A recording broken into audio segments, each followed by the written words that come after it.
오늘 이 본문은 참 우리 성도님들이 아주 좀 마음의 문을 열고 들어야 할 그 말씀입니다.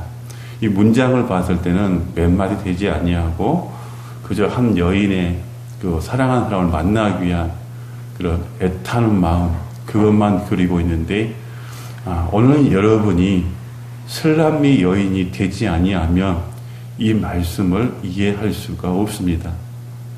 그래서 이 시간부터는 여러분들의 이름을 내려놓고 여러분 스스로가 나는 슬람미 여인이야 라는 것을 가슴속에 담으신다면 이 말씀이 여러분들에게 생명의 양식으로 다가올 겁니다. 자, 오늘 여기서 보게 되면 내가 밤의 침상에서 마음을 사랑하는 자를 찾았노라, 찾아도 찾아내지 못하였노라 라고 기록을 하고 있습니다. 자, 이것은 성도들이 우리가 신앙생활을 하다 보면 또 이렇게 성령의 인도하심을 받아서 충만할 때가 있지 않습니까? 마치 그때는 세상이 그 어떤 것도 부러워하지 않을 만큼, 필요가 없을 만큼 오직 내가 주님만 있으면 살겠다 하는 그런 믿음이 막 나에게 부어지지 않습니까? 그럴 때는 너무 기뻐요. 담대하게 된다고. 그러나 조금 나에게 어려움이 닥치게 되면 바로 신앙은 그냥 낭떠러지가 떨어진 것처럼 완전히 바닥이 나버리죠. 그래서 내가 지금 그리스도인인지 신앙생활을 하고 있는지조차도 잃어버리는 그런 어려운 환경 가운데 빠지게 됩니다. 그래서 이것을 안일주의자라고 하죠. 근데 오늘 이 슬람미 여인이 신앙생활을 그렇게 했어요. 그냥 주님이 계시는 거에 대해서만 그냥 알고 있었고 적극적이지 않았다는 것을 알 수가 있어요.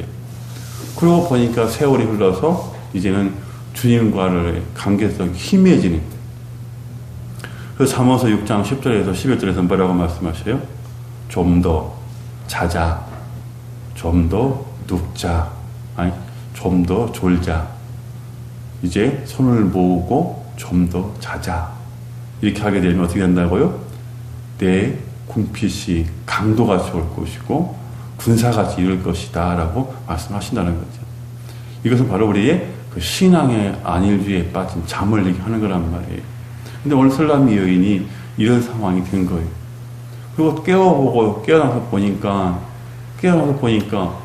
내가 이렇게 하면 안 되는데, 이제는 정신 차리고 옷을 갈아입고 이제는 내가 주님께 가까이 가야지. 그런 정신을 차리고 마음을 딱 돌이키고 보니까 침상에 신랑이 없는 거예요. 큰일 난 거죠. 여러분 사이에 여러분의 신앙 가운데 신랑이 없어져 버리면 우리는 신앙생활 할 필요가 없죠. 지금 신랑을 잃어버렸잖아요. 그렇죠? 본문에서 설명하고 있죠? 신랑을 잃어버렸다고. 혹시 저와 여러분이 신앙생활을 하면서 예수님을 잃어버리지 않았습니까? 그래서 그 예수님을 찾기 위해서 수단과 방법을 가리지 아니하고 독서를 하며 철학을 들으며 여기저기에서 말씀을 구걸하지는 않습니까? 그 신랑은 영원토록 여러분과 함께 하기를 원하고 있는데 우리는 신랑을 잃어버리고 여기저기에서 그 신랑을 찾으려고 애쓴다는 것이죠. 그래서 서점에 가면 좋은 책들이 나와 있기 때문에 거기 가면 내가 내 신앙을 회복하고 예수님을 만날 수 있을까 하고 책을 사서 구입해서 읽고 읽습니다. 그리고 감동을 받습니다. 그런데 그 감동은 그리 오래 가지 않습니다. 그냥 잠깐 사라져버립니다. 그리고 다른 데 가서 기웃기웃합니다. 여기에 혹시 내 신랑이 있나? 저기에 내 신랑이 있나? 찾습니다. 그러나 그 신랑은 찾을 수 없지요. 오늘 우리는 알고 있듯이 누가복음 24장인가요? 24장 29절에서 31절에 보게 되면 엠마오로 간 두 제자가 나오기 시작합니다. 그 제자들도 예수님을 잃어버렸어요.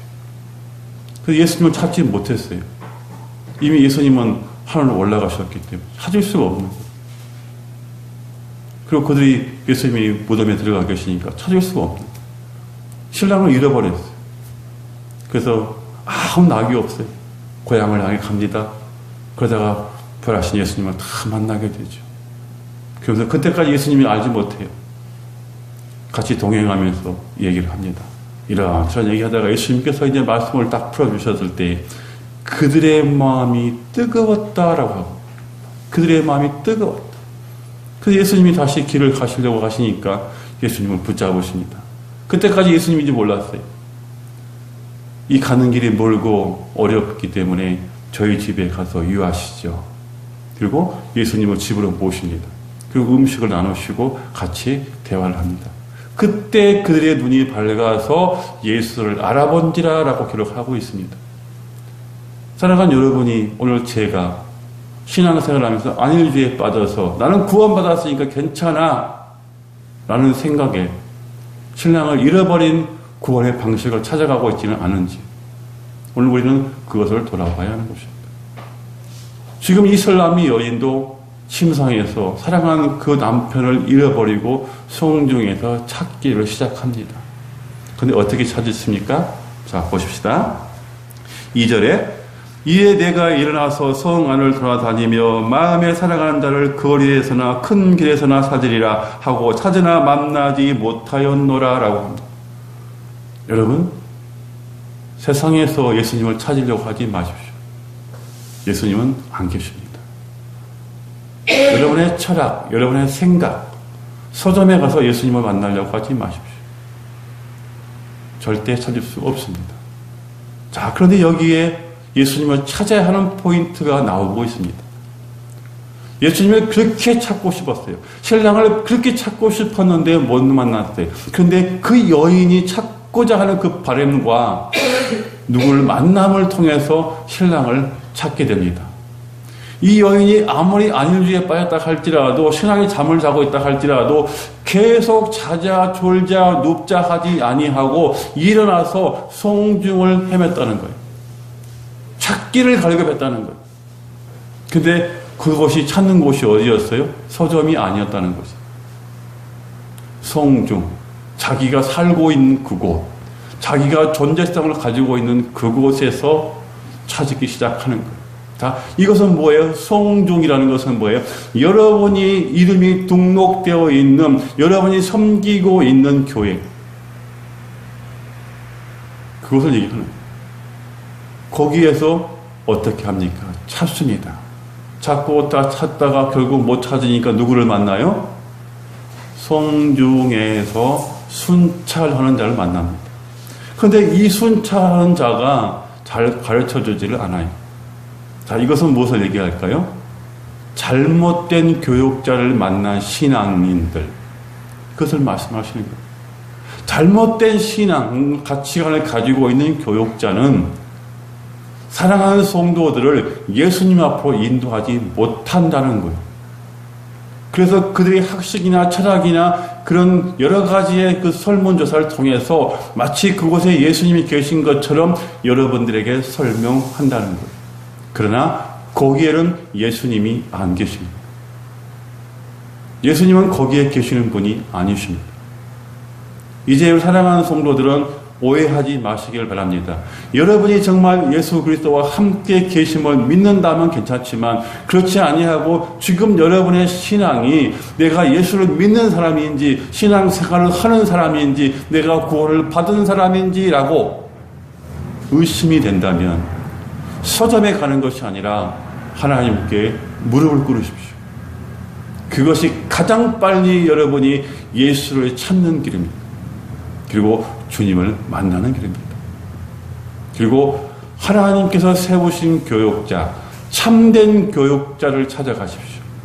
그래서 그분의 입에서 세상의 학식이나 철학이나 좋은 언어로서 여러분을 상담하는 것이 아니라 하나님의 말씀을 펴놓고 하나님의 말씀으로 여러분을 상담하는 사람들을 만났을 때 그는 진정한 하나님의 교육자입니다. 여러분들을 바르게 신랑 앞에 인도할 것입니다. 오늘 본문은 그렇게 제시를 하고 있습니다. 자, 보십시오.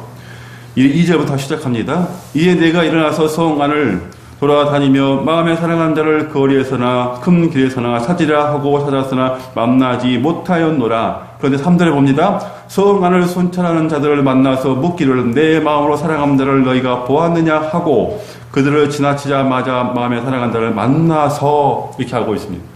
자, 처음에는 바른 교역자를 만나지 못했어요. 그러나 이제 3절에서 넘어와서는 바른 교역자를 만났죠. 그래서 그들이 소개해 줬어요. 어디로 가면 예수님을 만납니다. 어디로 가면 신랑을 만날 수 있습니다. 그러니 그 길로 가보십시오라고 하고 그들을 지나치자마자 사랑한 신랑을 만났어요. 그러면 지금 이 현상을 보게 되면 파수꾼이 서 있고 신랑이 옆에 서 있는 거예요. 그렇죠? 돌아서자마자 만났으니까. 그런데 이 여인은 왜 이 앞에 우측에 있는 신랑을 못 봤을까? 왜 여기 성중에 있는 순찰하는 그 성을 지키는 순찰하는 사람은 그 신랑을 보았을까요? 근데 왜 슬라미 여인을 같이 있는 그 신랑을 보지 못했을까요? 여기서 순찰하는 사람은 누구라고요? 교육자. 여러분이 섬기고 있는 담임 목사님. 그분이 예수님이 어디 계신다, 신랑이 어디서 계신다를 정확하게 설명을 했기 때문에 지나쳐서 만났잖아요. 근데 슬라미 여인은 예수님이 어디 계신지를, 신랑이 어디 계신지를 찾지 못했잖아요. 잃어버렸잖아요. 말씀을 잃어버렸잖아요. 그러니까 찾을 수가 없는 것이죠. 근데 지금의 현상으로 하게 되면 순찰자, 즉 담임 목사님을 통해서 예수님이 어디 계신지를 만나게 해주신 거죠. 그래서 예수님을 만난 거지. 즉 신랑을 만난 거지. 그래서 여러분들은 참된 교육자를 만나야 됩니다. 즉 참된 목회자를 만나야 됩니다. 그것이 여러분이 신랑을 잃어버리지 않는 삶을 살아가는 거예요. 자, 그리고 그러기 뭐라고 말씀하십니까? 이제 4절로 넘어옵니다. 그들을 지나치자마자 마음에 사랑한 자를 만나서 그를 붙잡고 내 어머니 집으로, 이렇게 얘기를 하고 있습니다.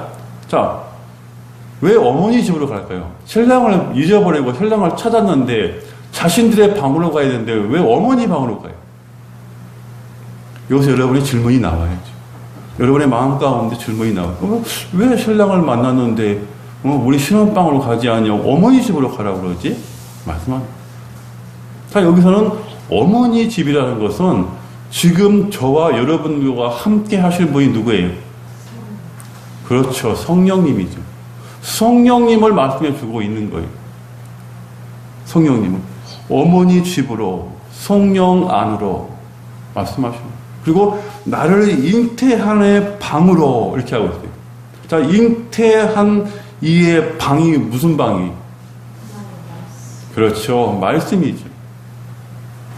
동정녀가 어떻게 나왔어요? 어떻게 왔어요? 동정녀 마리아를 통해서 예수님이 어떻게 오셨어요? 말씀으로 오셨잖아요. 천사가 하나님의 말씀을 동정녀 마리아에게 전했잖아요.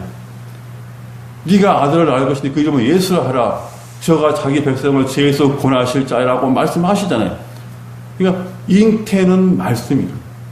자, 말씀. 성령님의 집 안으로 들어가서 말씀의 방으로까지 우리를 놓지 아니하였다라고 해요. 끝까지 하나님의 말씀을 부여잡았다. 우리가 이렇게 되어야만이 신랑을 잃어버리지 않는다는 것을 설명하는 거예요. 성령의 도우심을 통해 성령 안에서 하나님의 말씀으로 하나님의 말씀을 놓지 않을 때에 신랑을 잃어버리지 않는, 이것을 놓쳐버리면 우리는 신랑을 잃어버려서 마치 지금 이단이나 사이비 종교나 다른 어떠한 종교의 속에 예수가 있는 것, 즉 구원이 있는 것처럼 설명을 들었을 때 혹하고 듣게 되는 거예요. 그래서 그 미혹을 받아서 거기로 가게 되는 거예요. 그럼 거기는 무슨 자리? 멸망의 자리라. 지금 이 시대에 저와 여러분, 우리 청년들이 분별해야 할 자리가 바로 그 자리라. 그런데 여러분 놀랍게도요, 이렇게 신랑을 만나서 성령 안에서 말씀 안에서 붙잡고 살기를 원하고 있는데 5절에 넘어가게 되면 어떤 현상이 일어나나요? 노루와 사슴이 나오죠. 예루살렘에 여자들이 나오죠. 자, 5절 봅니다. 예루살렘의 딸들아, 네가 노루와 들사슴을 두고 너희에게 부탁한다. 사랑하는 자가 원하기 전에는 흔들지 말고 깨우지 말지니라. 예수님이 나를 버리기 전까지, 예수님이 나를 버리기 전까지는 다시는 나의 신앙을 흔들지 말라. 미혹하지 말라. 자, 여기서 노루와 들사슴이 나옵니다. 노루와 들사슴의 특징이 뭐예요? 노루와 들사슴은 깊은 잠을 자지 않습니다. 그래서 작은 소리에도 바로 깹니다. 바로 깨고 무서워서 뜁니다. 그것을 얘기하는 거예요. 그러니까 노루와 들사슴을 두고 내가 맹세하는데 예루살렘의 딸들아 나를 그렇게 하지 말라. 놀랍게 하지 말라. 신랑을 잃어버린 것에 대해서 놀랍게 하지 말라. 그걸 설명합니다. 깜짝깜짝 놀라게 하지 마라. 나는 내 주 예수 그리스도 즉 솔로몬 왕 그가 내 신랑이니라 이렇게 고백을 하는 것이죠. 그러니까 부탁한다. 제발 나를 흔들리지 마라. 흔들리지 마라. 사랑하는 여러분, 오늘 우리의 고백이 이렇게 되어야 됩니다. 그 어떤 것도 나를 흔들 수 없도록 우리는 각오해야 되고 다짐해야 되고 그렇게 실행해야 됩니다. 그래서 신랑을 잃어버린 그런 신앙생활이 아니라 신랑과 함께하는 신앙생활. 오전에도 말씀을 드렸습니다. 저와 여러분에게 믿음이 있다고요? 우리 형제님 믿음이 있어요? 산을 옮길 만한 믿음이 있나요? 겨자씨 만한 믿음이 있나요? 우리 혜림 자매님 겨자씨 만한 믿음이 있나요? 있어요? 그러면 지금 우리 옥주 자매가 그렇게 생각할 거예요. 분명히 또 어목사님이 나한테 얘기할 거야, 그렇게 할 거예요. 우리 옥주 자매님 있나요? 말 못 하잖아요. 내가 분명히 할 줄 알거든요. 근데 우리에게는 믿음이 없어요. 설명을 잘 들으세요. 겨자씨만 하는 믿음을 한다고 한다면 그 겨자씨가 주인이 누구예요? 그 겨자씨의 주인이 누구예요? 그렇죠. 그러면 겨자씨만 하는 믿음의 주인이 누구예요? 겨자씨의 주인이 예수님이라고 하시죠. 창조주니까 예수님이잖아요. 하나님이시잖아요. 겨자씨의 주인이. 그러면 겨자씨만 한 믿음을 가지고 있다는 것이 무슨 뜻이에요? 그 믿음의 주인은 예수님이라는 거예요. 그래서 히브리에서 뭐라고 말씀하고 로마서는 뭐라고 해요? 믿음의 주여 온전케 하신 예수 그리스도를 바라보라. 그렇게 말씀하시잖아요. 그러니까 예수 안에 있지 아니하면 우리는 믿음이 없는 거예요. 간단하죠?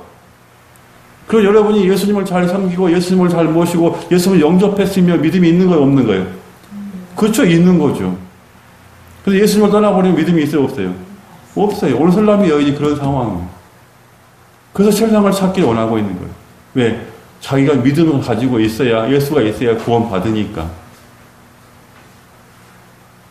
그래서 오늘 예수님은 우리에게 부탁을 하시는 거예요. 얘들아, 난 너희들에게 큰 믿음 바라지 않아. 저 한강을 거꾸로 뒤집어 엎어서 물 다 빼는 그런 믿음 바라지 않아.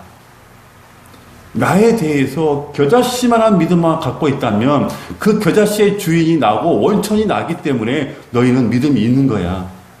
그럴 때에 너희들이 저 산들을 들어서 바다를 옮겨지게 한다면 내가 그대로 할게. 그 십자가의 그 무거운 짐이 너희들에게 짐이 되겠지만 내가 그 십자가를 옮겨줄게. 그 얘기예요. 그 산이라는 뜻이 그냥 우리가 현상으로 보여 나타나는 저 백두산, 한라산이 아니에요. 하나님이 원하시는 그 십자가의 무거운 짐, 그것을 너 대신에 내가 옮겨줄게. 그 얘기예요. 우리가 그 십자가를 들 수가 없잖아요. 제 십자가를 들 수가 없잖아요. 예수님이 옮겨주시겠다고 하는 뜻이란 말이에요. 근데 우리가 겨자씨만한 믿음을 가지고 우리 십자가 질 수 있어요? 못 줘요. 그렇죠. 말씀대로 청년 이렇게 고기 갸우뚱했는데 맞아요. 예수님이 옮겨주셔야 되는 거예요. 근데 예수님이 어떻게 하셨어요? 우리의 죄를 위해서 큰 무거운 산을 다 짊어지셨잖아요. 그리고 우리를 하여금 가벼운 산만 주셨죠. 가벼운 산만. 내 십자가를 질 수 있는 아주 가벼운 것. 그것만 쥐고 따라오라. 말씀을. 그래서 너희가 너희 십자가를 쥐고 나를 따르지 아니하면 너희는 안 된다라고 말씀하시잖아요. 다 버리고 나의 제자가 되고 싶으면 이 십자가를 쥐고 와라. 말씀하시잖아요. 오늘 설람이 여인이 그런 삶을 살다가 신랑을 잊어버리고 다시 신랑을 찾기 위해서 걸급해서 뛰어다니는 그 모습, 오늘 우리들의 모습이 되어야 합니다. 안일주의로 항상 예수님은 계시니까 괜찮아, 나는 믿음이 있어, 나는 예수 그리스도를 붙잡고 있어, 나는 포도나무의 가지야, 나는 열매를 맺힐 거야, 성령의 열매를 맺힐 거야, 늘 고백합니다. 그러나 그 나무의 존재성이 없는데 우리가 어떻게 가지가 되며 어떻게 성령의 열매를 맺을 수 있습니까? 성령의 열매가 몇 가지죠? 9가지죠. 근데 그 성령의 열매를 하나로 합축하면 몇 가지가 나와요? 하나가 나오죠. 하나가 나오는데 그 열매는 어떤 열매라고? 사랑의 열매. 사랑의 열매 안에 인내, 절제, 온유, 화평 다 들어가요. 사랑하지 않는데 어떻게 그게 나올 수가 있어요? 그 열매가 나올 수가 있어요. 예수님은 우리를 사랑하셨잖아요. 그 사랑의 열매가 하나가 되셔. 하나님의 사랑의 열매가 하나가 되셔서 화평케 하시고 화목케 하시고 진리를 주시고 성령을 주시고 다 하셨잖아요. 온유와 절제와 인내와 화평과 양선과 다 해주셨잖아요. 그렇기 때문에 사랑의 열매 하나를 원하시는 거예요. 오늘 우리가 주님을 사랑한다면 그 열매를 얻기 위해서 뛰지 마시고 믿음의 주요 온전케 하신 예수 그리스도, 나의 믿음의 주가 되신 그분께 붙어 있으면 저와 여러분들은 사랑의 열매를 맺은 자가 되는 것이고 여러분들에게 겨자씨만한 믿음이 있는 것입니다. 그래서 오늘 술람미 여인처럼 신랑을 잃어버리는 그런 안타까운 현실 가운데 살지 마시고 정말 이제라도 부지런히 성 안을 다니면서 주의 말씀을 봉독하고 주의 말씀을 찾고 그 말씀이 이해가 안 된다면 여러분들에게 날마다 말씀을 전해주시는 담임 목사님을 찾아가셔서 이 말씀에 대해서 목사님 설명 좀 해주십시오. 내가 밤새도 잠을 잘 수가 없나이다. 좀 도와주십시오 한다면 여러분의 목자 되신 목회자님께서 다 풀어주심으로 여러분의 신앙이 반드시 서나가게 될 것입니다. 그래서 신랑을 잃어버린 그 신앙생활이 아니라 영원히 함께 하신다고 하신 그 주님의 약속을 믿는 그 신랑을 붙잡고 살아갈 때 저와 여러분은 하나님의 사람으로서 살아가는 것입니다. 그래서 천국 백성이 되는 것입니다. 그렇지 아니하고 신랑을 잃어버린다면 그 하나 결국 지옥 갈 수밖에 없다는 사실 꼭 명심하시고 이제부터라도 신랑을 다시 한번 찾아보시길 바랍니다. 그래서 정말 믿음 안에 살아가는 우리 사랑하는 우리 샘터교회 모든 청년들이 되시기를 정말 주님의 이름으로 축원합니다.